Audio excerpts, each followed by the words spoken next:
Well, last week I spoke about fear and the delusion of fear, which is what it is, ultimately, as I explained. But I thought, especially given the events of past days, talk about fear in a different, related context of, the violence and the racism that we've seen. And as I've done before, I thought I'd get inspiration as a source of commentary from David Brooks, his op-ed in the Times yesterday about the ideology of hate and how to fight it. I define ideology as holding on to a belief or a set of beliefs despite the evidence to the contrary. And that can be political or religious, has been and still is in many cases. But the ideology of hate. And as you'll see, very, very Buddhist insights here. Spiritual insights, really, of course, in general, in the end. Now, he points out that, these things happen not just because somebody's psychologically damaged by trauma, which of course is often true, but that's not the main. They're not killing only because they're pathetically lonely and deeply pessimistic about their own lives. They are inspired to kill by a shared ideology, as you see, as he says from the manifestos that they put out. And he quotes the Christchurch killer. His manifesto is particularly relevant and eloquent in this regard. So, as he says very well, the person actually starts out by saying, gee, I've traveled and the people have received me very well, and so it sounds like a positive experience, which is odd. But then he goes on to something, the ideology which is highly racial. It's not classic xenophobia, he says, or even white supremacy as such. Its first feature is essentialism, he says. Now, essentialism has been a problem in Catholic theology in the Middle Ages and beyond. Things are things, within a clear essence or identity, which is problematic philosophically and then scientifically, as we'll see. But essentialism, also politically, the most important thing you can know about a person is his or her race, or any kind of essence. Now, as you know, Zen and Buddhism in general are totally contrary to things being things, well-defined things. Everything is not a thing, it's everything and everyone. So it's all interrelated.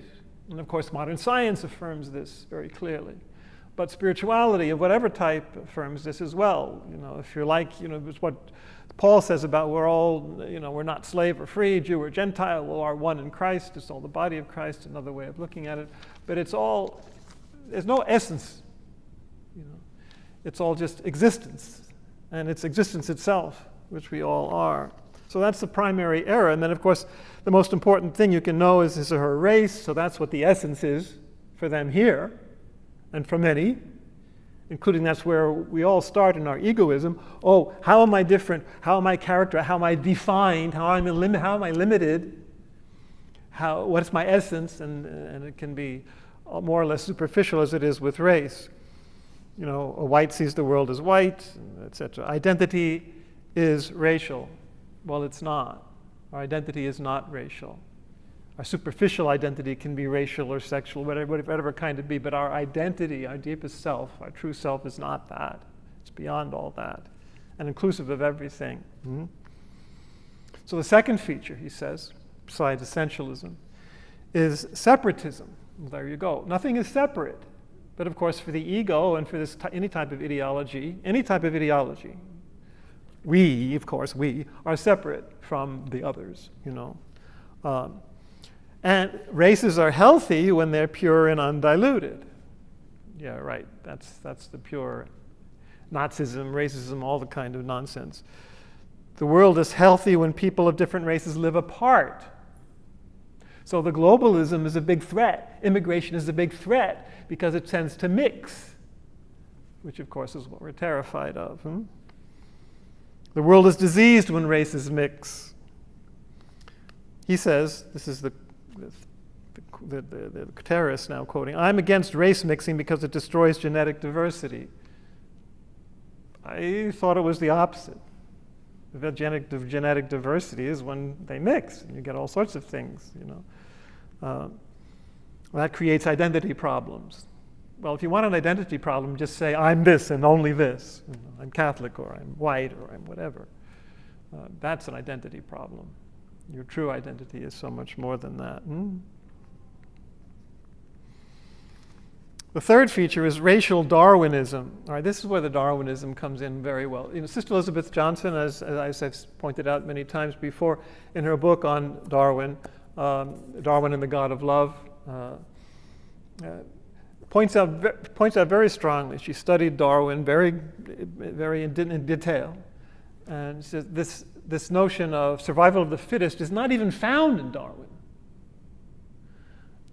Not even on the genetic, physical level, but certainly not on the social level. What's there is natural selection. So yes, in evolutionary theory, things are selected out according to how well they adapt and can survive. So in a sense, it's the survival of the fittest, but it's a different perspective. It's whatever can adapt and survive in the new context as things and climates, etc., evolve. Well, if you apply that to the way we're evolving now, as the great spiritual writers and others have pointed out, how should we naturally select what's most adapted to the new situation we have now of global consciousness, and then you have something entirely different.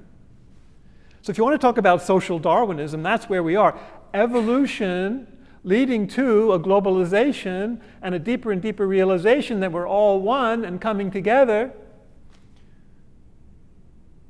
realizing our unity, our basic unity and spirituality together. That's what Darwinism should be, in its most authentic form, and adapted to what we are now. Now, this kind of spirituality, of course, Beatrice Brutto, and I've quoted before, Teilhard de Chardin, that's an inspiration for her, as well as Hinduism for her. So in other words, more and more being, more and more connection, complexity consciousness, as Teilhard calls it. Things get more and more complex, but more and more conscious and more connected as they get more diverse. So diversity and connection at the same time, which of course is what love is, diversity and connection. And the energy of love, as Teilhard pointed out, call it compassion, call it loving kindness, call it whatever it is. That's the fundamental energy, as I've said many times, of the universe. As Karen Armstrong points out, that's the fundamental teaching of all religions. So the whole Darwin thing, is a red herring, as she says. So the races are locked in a Darwinian struggle in which they try to out-reproduce. Come on. And of course, as he points out, the black and the brown races are out-producing the white, so you better get used to it. That's another whole issue, of course, obviously. But the point is that we shouldn't be afraid of this mixing and of this coming together and of this sharing life together, because that's who we are.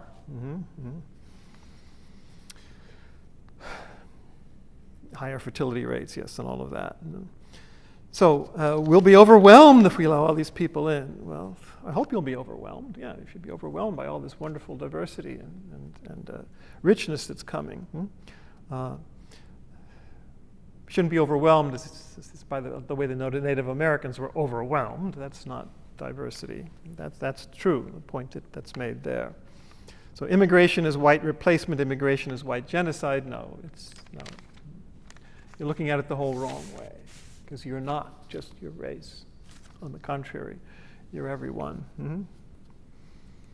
So this is an ideology that rises not out of white self-confidence, but white insecurity, and there you are in fear again. Fear is the source of all this. The ego is always threatened, and the ego always wants to be in control, and the ego always wants things simple, white or black or whatever, and the ego always wants to hates change, as Richard Rohr often points out. The ego hates change because it wants to be in control. It wants things simple. Well, here again is Buddhism. Everything is change. You don't even need Buddhism to tell you that. Life is change, and you just be for a few seconds, and you'll know that life is change. And it's by the clinging to not changing that causes all the suffering, as the noble truths point out. So you have to let go and go with the flow and all of those phrases, because that's what it is. That's what life is, what reality is. Don't try to resist that. And that's the evolutionary flow. I mean, it does have a positive direction to it, a rich direction to it, to believe the spiritual authors as well as the scientists. So this is where we should go beyond our insecurities. So Brooks speaks about pluralism versus anti-pluralism. So the pluralism of let everything be and let everything come together is what we need, not the anti-pluralism, which is, he thinks Trumpian nationalists, authoritarian populists, Islamic jihadists are all anti-pluralists. But we want the reactions against the diversity, fluidity, and interdependent nature of modern life. No. I would say the fluidity, interdependent nature of life, not just modern life. Maybe it's more obvious now, but that's what life is. So get with it. Get with it. We want clear borders, settled truths, stable identities. How many religious people throughout history, how many political people throughout history want clear borders, settled truths, and stable identities which don't exist? It's an illusion. They kill for a fantasy, he says very well. They never exist in real life. So he says the struggle between pluralism and anti-pluralism is one of the great death struggles of our time, being fought on every front. Well, exactly. So we better get on the right side here. There's no side in the end, of course, but so we pluralists do not believe that human beings can be reduced to a single racial label. Each person is a symphony of identities. That's well said. Very Buddhist, very Christian. Every person is a symphony of identities. Let's glory in it. Our lives are rich because of each of us contains multitudes. Yes, indeed. Pluralists believe in integration, not separation. Amen. We treasure precisely the integration that sends them into panic fits. Panic fits, fear, there we are again. Always expanding the definition of us, absolutely.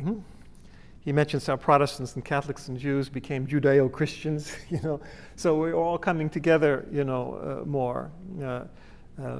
People of color now are, bringing races together by that appellation. That's on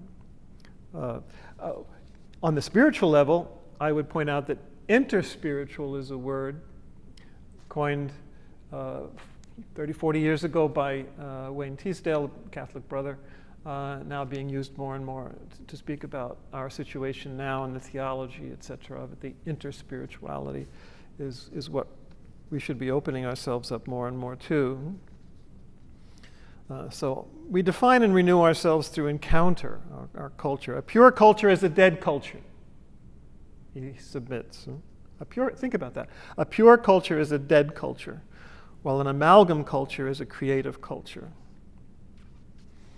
I felt a little bit of this on my own vacation this year when I was over in Eastern Europe, on my Danube cruise. Many of those countries are very uniform, very single, culture.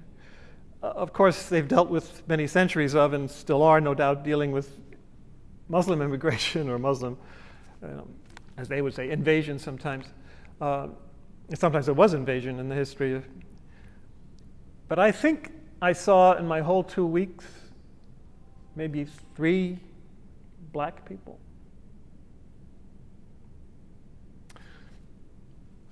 And sure enough, when I got back to New York, a blast of reality, all of a sudden, I felt threatened and out of, discombobulated for some hours, until I realized, no, this is what it's supposed to be.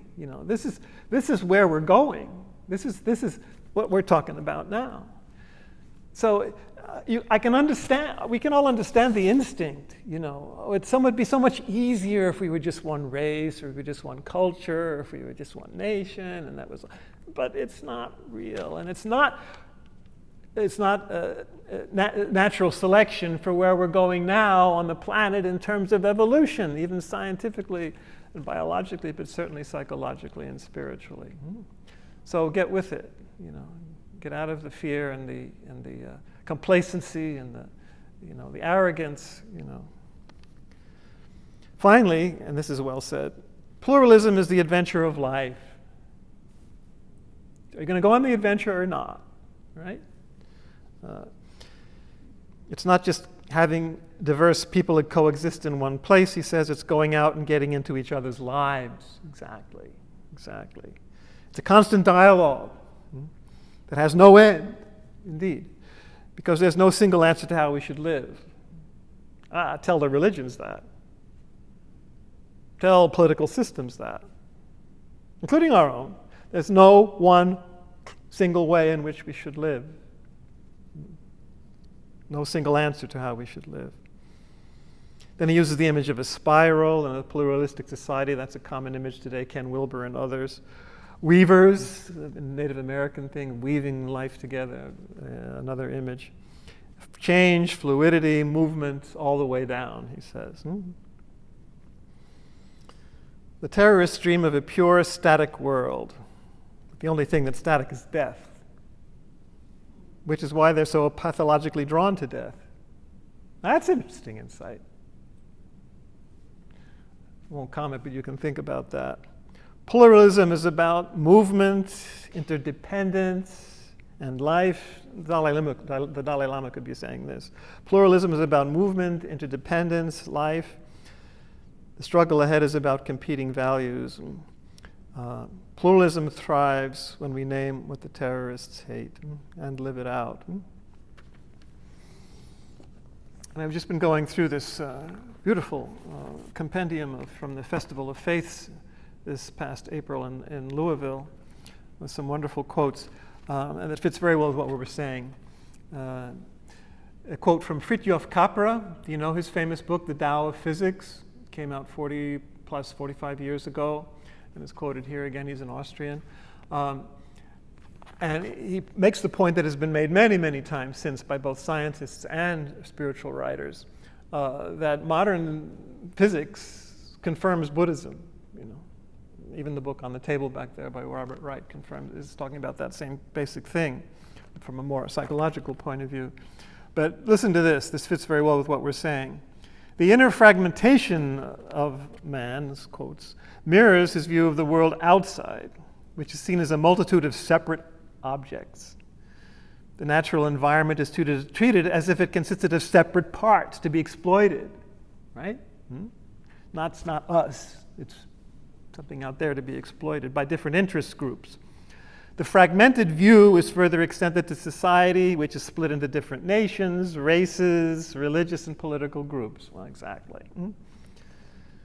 The belief that all these fragments in ourselves, in our environment, and in our society are really separate can be seen as the essential reason for the present series of social, ecological, and cultural crises. It's alienated us from nature and from our fellow human beings. Has brought a grossly unjust distribution of natural resources, creating economic and political disorder, in an ever-rising wave of violence, right? Both spontaneous and institutionalized violence, there's plenty of that, and an ugly, polluted environment in which life has often become physically and mentally unhealthy.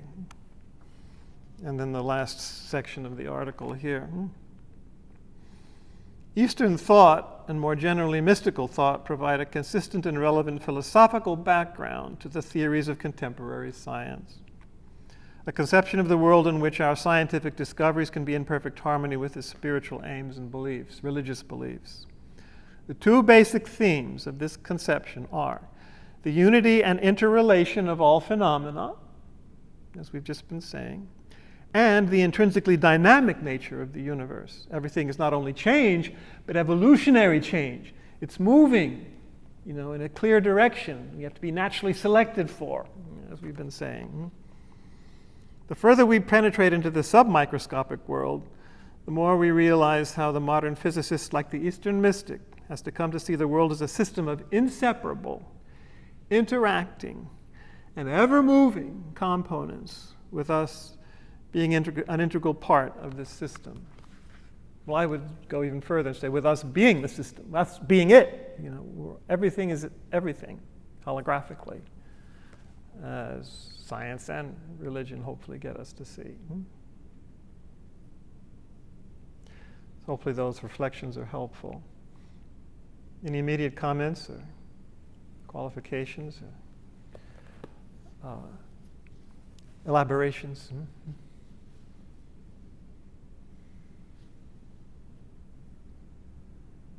Well, let's sit for a few minutes before we